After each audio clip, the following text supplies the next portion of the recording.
दोस्तों आज हम लोग बात करने वाले हैं बेस्ट फ्लेक्सी कैप फंड्स के बारे में। तो सबसे पहले मैं आपको बता देता हूँ फ्लेक्सी कैप फंड्स होते क्या हैं। ये वो फंड्स होते हैं जिसमें फंड मैनेजर के पास पूरी फ्लेक्सिबिलिटी होती है कि वो किसी भी सेक्टर की कंपनी में, किसी भी मार्केट कैप की कंपनी में कितना भी पैसा इन्वेस्ट कर सकता है। और इस वजह से ये कैटेगरी मेरी one of the favourite category है म्यूचुअल फंड की। और मुझे लगता है कि हर इन्वेस्टर के पोर्टफोलियो में एटलीस्ट एक फ्लेक्सी कैप फंड तो होना ही चाहिए।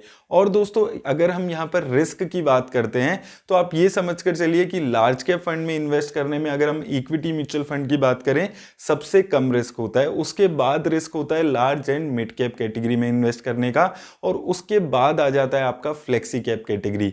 यानी कि फ्लेक्सी कैप कैटेगरी में इन्वेस्ट करने में आपको स्मॉल कैप और मिड कैप फंड से कम रिस्क है, लेकिन लार्ज कैप और large and mid cap fund से ज्यादा रिस्क है। तो आपको ये रिस्क समझकर ही अपने पोर्टफोलियो में एक फ्लेक्सी कैप फंड को ऐड करना है। तो आइए अब दोस्तों देख लेते हैं वो कौन से 3 फंड्स हैं जो इस वक्त अच्छा परफॉर्म कर रहे हैं, और एंड में मैं ये भी बताने वाला हूं कि मेरे हिसाब से वो कौन सा एक फंड है जो इस वक्त मुझे अच्छा लग रहा है। तो दोस्तों सबसे पहला फंड है Canara Robeco flexi cap fund, और इसका एसेट अंडर मैनेजमेंट 6000 करोड़ के आसपास चल रहा है। एक्सपेंस रेशियो की बात करते हैं तो काफी कम एक्सपेंस रेशियो है, सिर्फ 0.55% की एक्सपेंस रेशियो चार्ज की जा रही है। वहीं दोस्तों अगर हम यहाँ पर इसकी मार्केट कैप एलोकेशन पे बात करें तो सबसे ज़्यादा पैसा यहाँ पर लार्ज कैप कंपनीज में लगा रहा है 71% के आसपास, देन मिड कैप कंपनीज में 23% और स्मॉल कैप कंपनीज में 2.5% के आसपास। और वहीं अगर हम सेक्टर एलोकेशन पे बात करते हैं तो फाइनेंशियल सेक्टर में सबसे ज़्यादा एलोकेशन दिख रही है, 30% के आसपास एलोकेशन फाइनेंशियल सेक्टर में यहाँ पर दिख रही है। उसके अलावा टेक्नोलॉजी, ऑटोमोबाइल, कंस्ट्रक्शन और हेल्थ केयर सेक्टर में यहाँ पर काफ़ी सारी एलोकेशन है। और टॉप 5 सेक्टर देखते हैं तो 66% पैसा इसने टॉप 5 सेक्टर्स में लगाया हुआ है। तो दोस्तों जैसे कि मैंने आपको बताया था कि फ्लेक्सी कैप फंड में कोई रिस्ट्रिक्शन नहीं होती कि उसको लार्ज कैप, मिड कैप और स्मॉल कैप कंपनीज में कितना पैसा लगाना है। फिर भी जनरली ये मैंने देखा है कि जितने भी फ्लेक्सी कैप फंड्स होते हैं वो अपना मेजर पैसा लार्ज कैप कंपनीज में लगाकर चलते हैं, और यही चीज़ यहाँ पर हमें इस फंड में भी देखने को मिल रही है कि मेजर पैसा यहाँ पर लार्ज कैप कंपनीज में लगाया हुआ है। टॉप 10 कंपनीज देख लें यहाँ पर तो सबसे ज़्यादा पैसा आईसीआईसी बैंक में लगाया हुआ है। उसके बाद इन्फोसिस, एचडीएफसी बैंक जैसी कंपनीज में भी काफ़ी अच्छा खासा एलोकेशन है। वहीं Reliance industries, Bajaj finance, L&T, TCS, axis bank, SBI और एचडीएफसी जैसी कंपनीज यहाँ पर आपको दिख रही हैं। तो ये टॉप 10 में सारी ही कंपनीज लार्ज कैप कंपनीज दिख रही हैं। अगर आप इसका टॉप 10 का प्रोपोर्शन देखेंगे तो हो सकता है आपको लगे कि एक लार्ज कैप फंड है, लेकिन उसका रीज़न यही है कि ये 71% पैसा अपना लार्ज कैप कंपनीज में लगा रहा है। तो वो एलोकेशन इसकी टॉप 10 कंपनीज में देखने को मिल रही है कि टॉप 10 में सारी ही कंपनीज यहाँ पर लार्ज कैप कंपनीज हैं। और लार्ज कैप में भी एक मिक्सचर है, मेजरली ग्रोथ ओरिएंटेड कंपनीज दिख रही हैं, लेकिन एल&टी, एसबीआई जैसी वैल्यू ओरिएंटेड कंपनीज भी यहाँ पर आपको पोर्टफोलियो में देखने को मिल रही है। वहीं दोस्तों अगर हम यहाँ पर रिटर्न्स पे इसकी बात करें तो अगर आपने 10,000 रुपये इसमें लगाए होते एक साल पहले तो 38% की रिटर्न आपको जनरेट करके इसने दी है। 5 सालों में आप देखेंगे 26,000 वो 10,000 रुपये आपके हो गए हैं, यानी कि 21% के आसपास की रिटर्न इस फंड ने आपको 5 सालों में जनरेट करके दी है। अगर आपने इसकी इंसेप्शन में यानी कि जनवरी 2013 में ही 10,000 रुपये लगा दिए होते तो वो पैसा इस फंड ने आपका 38,000 के आसपास बना दिया है। तो सिंस इंसेप्शन अगर आप देखोगे 16% के आसपास की रिटर्न यहाँ पर आपको देखने को मिल रही है। 16% की रिटर्न आप मान सकते हैं कि large cap kind of a fund भी यहाँ पर जनरेट कर रहा है। उसका रीजन क्या है? मेजर 71-72% पैसा यहाँ पर लार्ज कैप कंपनीज में लग रहा है। 5 सालों में 21% रिटर्न भी एक काफ़ी अच्छी रिटर्न्स आप यहाँ पर मान सकते हैं। दूसरा फंड दोस्तों यहाँ पर आ जाता है PGM India flexi cap fund, और इसकी एसेट अंडर मैनेजमेंट पे बात करते हैं तो 3000 करोड़ से भी कम की एसेट अंडर मैनेजमेंट है। उसका रीजन क्या है कि PGM India mutual fund house बहुत ज़्यादा फेमस नहीं है, बहुत ज़्यादा एडवर्टीजमेंट यहाँ पर नहीं होती है, और इन्वेस्टर्स भी अभी थोड़ा कंसर्न रहते हैं ऐसे म्यूचुअल फंड हाउस में पैसा लगाने के लिए। एक्सपेंस रेशो बहुत ही ज़्यादा कम है, 0.19% की एक्सपेंस रेशो ये अपने इन्वेस्टर से चार्ज कर रहा है। बहुत ही पॉजिटिव चीज़ ये मुझे लगती है इस फंड की, क्योंकि एक्सपेंस रेशो इसकी आप देखिए एक्टिव फंड की एक्सपेंस रेशो लगती ही नहीं है, पैसिव फंड जितनी एक्सपेंस रेशो ये फंड चार्ज कर रहा है। वहीं दोस्तों अगर हम इसकी यहाँ पर मार्केट कैप देखें तो यहाँ पर आपको थोड़ा रिस्क ज़्यादा लेता हुआ ये फंड दिख रहा है। ये लार्ज कैप कंपनीज में 51% पैसा लगा रहा है, मिड कैप में 28%, स्मॉल कैप में 16%। तो अगर हम कैनरा रोबेको से इसको कंपेयर करते हैं तो आप यहाँ पर देख सकते हैं कि यहाँ पर रिस्क बढ़ जाता है, क्योंकि स्मॉल कैप कंपनीज में भी 16% पैसा आ जाता है।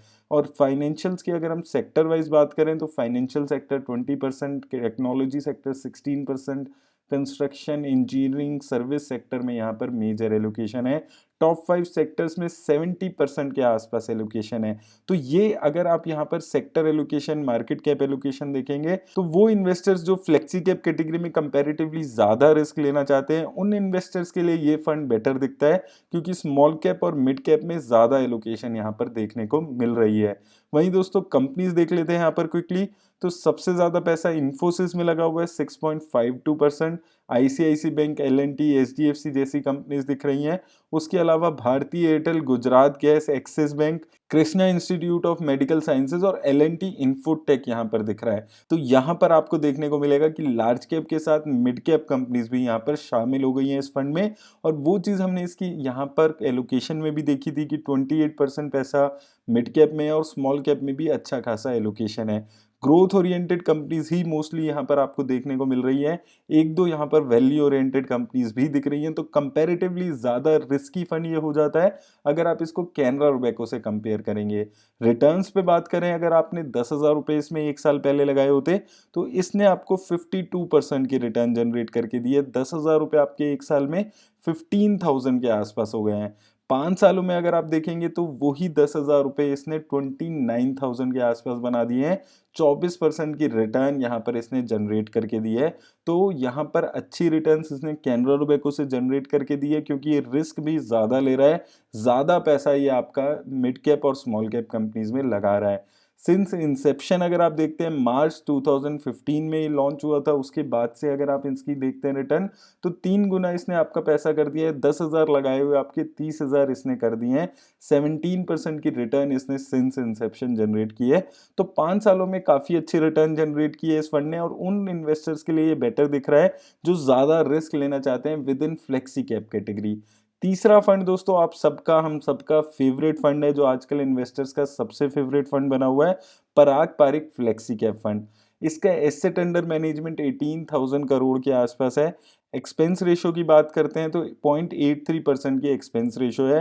देखकर ज़्यादा लगती है इसकी 0.83% की एक्सपेंस रेशो, लेकिन फिर भी दोस्तों मैं ये मानता हूँ कि अगर 1% से कम एक्सपेंस रेशो कोई फंड चार्ज कर रहा है तो वो ज़्यादा नहीं है, रीजनेबल एक्सपेंस रेशो अभी आपसे चार्ज की जा रही है। अब अगर हम इस फंड की मार्केट कैप एलोकेशन पे बात कर लें तो सबसे ज़्यादा पैसा लार्ज कैप में है 79% के आसपास, मिड कैप में 13% और स्मॉल कैप में सिर्फ 3% पैसा यहाँ पर लगा रहा है। तो कंपैरेटिवली रिस्क ये फंड भी कम ले रहा है।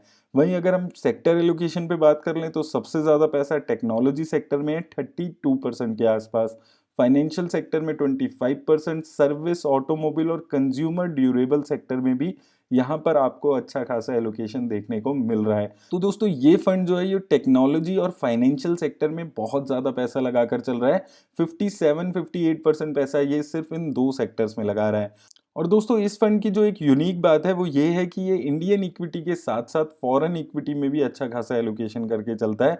लगभग 25% पैसा ये फॉरेन इक्विटी में लगाता है। और सबसे ज़्यादा अगर हम एलोकेशन पे बात करते हैं तो इसने अल्फाबेट इंक क्लास ए यानी कि गूगल में 8.59% पैसा लगाया हुआ है, बजाज होल्डिंग्स में 8.31%, माइक्रोसॉफ्ट में 7.65%, उसके अलावा अमेजॉन में 7%, उसके अलावा ITC, Facebook, Indian Energy Exchange, HCL Tech, ICIC bank और हीरो मोटोकॉर्प जैसी कंपनीज यहाँ पर आपको टॉप 10 में देखने को मिल रही हैं। तो आप अगर देखेंगे टॉप 10 को, अगर आप देखेंगे तो 10 में से 4 कंपनीज फॉरेन कंपनीज है, गूगल, माइक्रोसॉफ्ट, अमेजॉन और फेसबुक। और ये चारों ही कंपनीज बहुत अच्छी काम कर रही है, बहुत अच्छा इनका नाम है और बहुत अच्छे रेवेन्यूज ये चारों कंपनीज जनरेट कर रही हैं। उसके अलावा अगर आप इंडियन कंपनीज में देखेंगे तो आईटीसी, हीरो मोटोकॉर्प जैसी वैल्यू ओरिएंटेड कंपनीज शामिल है जो काफ़ी टाइम से अंडर परफॉर्म कर रही हैं। तो इन कंपनीज के चलेंगी जब ये कंपनीज, तो ये फंड और भी ज़्यादा अच्छे रिटर्न्स यहाँ पर जनरेट कर सकता है, क्योंकि आज से कुछ साल पहले तक इंडियन एनर्जी एक्सचेंज भी रिटर्न नहीं दे रहा था, आईसीआईसी बैंक भी रिटर्न नहीं दे रहा था, एचसीएल टेक भी रिटर्न नहीं दे रहा था। लेकिन इस फंड ने इन कंपनीज को अपने पोर्टफोलियो में शामिल किया, वेट किया, और जब ये कंपनीज चलने लगी तो इस फंड ने बहुत अच्छी रिटर्न्स जनरेट की। यही एक रीजन है कि ये 78% पैसा लार्ज कैप कंपनीज में लगाकर भी इन्वेस्टर्स का फेवरेट फंड बना हुआ है, क्योंकि ये बहुत अच्छी रिसर्च करके बहुत अच्छी वैल्यू ओरिएंटेड कंपनीज को अपने पोर्टफोलियो में ऐड करता है, और जब वो कंपनीज चलने लगती है तो इन्वेस्टर्स का बहुत ज़्यादा फायदा होता है। काफ़ी एग्जाम्पल हैं जो हमने देखे हैं, सीडीएसएल भी इसके पोर्टफोलियो में था, ये भी अचानक से एक मल्टी बैगर स्टॉक हो गया। उसके अलावा भी इसने रिसेंटली पावर ग्रिड को अपने पोर्टफोलियो में ऐड किया था, तो वहां पर भी यही चीज़ देखने को मिली थी।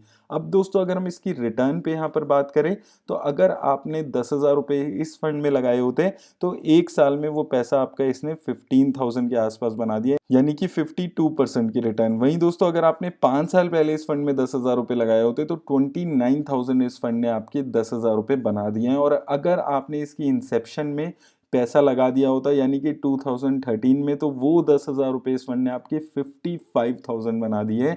22% की रिटर्न इस फंड ने सिंस इंसेप्शन जनरेट करके दी है। तो 20% से ज़्यादा की रिटर्न अगर कोई फंड आपको 78% पैसा लार्ज कैप में लगा कर दे रहा है, तो इसका मतलब है कि बहुत अच्छी रिस्क एडजस्टेड रिटर्न्स इसने इन्वेस्टर्स को बना कर दी है। अब दोस्तों अगर हम इन तीनों फंड्स की रिटर्न कंपेयर करते हैं एक साल में, तो आप यहाँ पर देख सकते हैं सबसे अच्छी रिटर्न्स पराग पारिक ने ही एक साल में जनरेट करके दी है। 52% के आसपास की रिटर्न इसने हमें एक साल में जनरेट करके दी है। वहीं दोस्तों अगर हम 5 सालों की रिटर्न पे यहाँ पर बात करते हैं, तो पराग पारिक फ्लेक्सी कैप और पीजीएम इंडिया फ्लेक्सी कैप दोनों ने लगभग एक जैसी ही रिटर्न आपको जनरेट करके दी। अगर आप ओवरऑल एब्सोल्यूट रिटर्न्स देखेंगे तो पराग पारिक ने 196% की रिटर्न दी है, वहीं पीजीएम इंडिया ने 196% की ही रिटर्न आसपास दी है। वहीं कैनरा रोबेको फ्लेक्सी कैप ने 164% की रिटर्न दी है। तो दोस्तों बात आती है कि अगर इन तीनों में से कोई एक फंड आपको चूज करना है तो कौन सा फंड चूज करना चाहिए। तो आप यहाँ पर देखिए पराग पारिक और पीजीएम इंडिया लगभग एक जैसी ही रिटर्न यहाँ पर जनरेट कर रहे हैं, लेकिन देखने वाली बात यहाँ पर क्या है कि पीजीएम इंडिया फ्लेक्सी कैप लगभग 40% पैसा अपना मिड कैप और स्मॉल कैप कंपनीज में लगा रहा है, वहीं पराग पारिक फंड सिर्फ 20% पैसा अपना मिड कैप और स्मॉल कैप कंपनीज में लगा रहा है। तो यानी कि पराग पारिक फ्लेक्सी कैप फंड कम रिस्क लेकर उतनी ही रिटर्न जनरेट कर पा रहा है जितना पीजीएम इंडिया फ्लेक्सी कैप ज्यादा रिस्क लेकर जनरेट कर पा रहा है। तो यहाँ पर पराग पारिक फ्लेक्सी कैप फंड एक क्लियर विनर यहाँ पर हमें दिख रहा है। लेकिन वो इन्वेस्टर्स जो ज्यादा रिस्क लेना चाहते हैं, जो ऐसा चाहते हैं कि वो मिड कैप और स्मॉल कैप में ज्यादा एलोकेशन वाला फंड चूज करें, तो वो PGM India flexi cap fund के लिए भी जा सकते हैं। और दोस्तों अगर आप लोगों को भी टिकट टेप के थ्रू ऐसे एनालिसिस करना है तो लिंक डिस्क्रिप्शन में आपको मिल जाएगा। अगर आपने अभी तक डीमैट अकाउंट नहीं खुलवाया है तो डीमैट अकाउंट का लिंक भी आपको डिस्क्रिप्शन में मिल जाएगा। अगर ये वीडियो आपको अच्छी लगी हो तो इसे लाइक और शेयर जरूर कर दें। धन्यवाद।